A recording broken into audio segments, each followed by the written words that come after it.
Yo, how you what? This is J Rose, owner and founder of Naptown All Pro. It's gonna take a while to get used to saying that. Very soon we're going to be announcing some really cool stuff as far as it regards to Naptown All Pro Wrestling and our February 5th event. But before we get to that, I want to remind, or for some of you, inform you for the first time, the reason why all this came into existence. It isn't for creative fulfillment. It isn't to provide a platform to artists and athletes that deserve it. And while those are certainly extremely important, the reason why we decided to start NAP was to be a service and a staple to Indianapolis, a city that we love and a city that's hurting.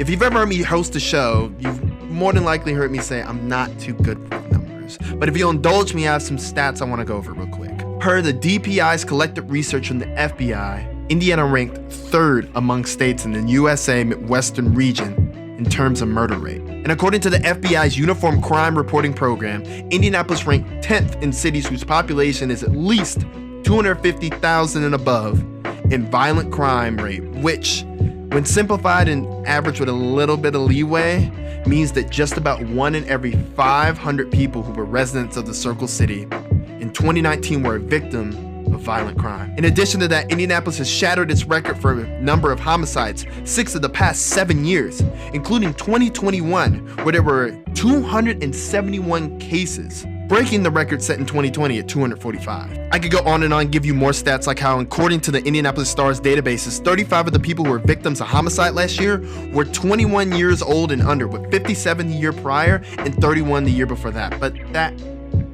kind of desensitizes it, doesn't it? They're more than just ones and zeros. They're people just like me, who look just like me. And more than likely, they're people who are just like you and look just like you. Way back in September, I got fed up. I couldn't sit on the sidelines anymore, and I reached out to the Far East Side Community Council, wondering if I could do something. What if I put on an event that wasn't an overt youth program, but encouraged people to be themselves, that was centered around combining the cultures of things not only my peers and I enjoy, but of the youth around us, that may be put in danger simply by proxy of there being no other options to spend their time. I thought I would put wrestling and entertainment directly in the neighborhoods and areas that may benefit from it the most. I thought I could create a space where at minimum it's a distraction, or maybe an escape from reality, and at most an opportunity to where there are avenues to improve your day-to-day living, and opportunities to find outlets away from what your day-to-day environments may deem an early fate. Then I realized I couldn't do it. At least not on my own.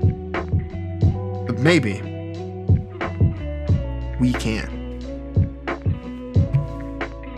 Stay tuned to all of our social media at Naptown All Pro and naptownallpro.com for any and all information.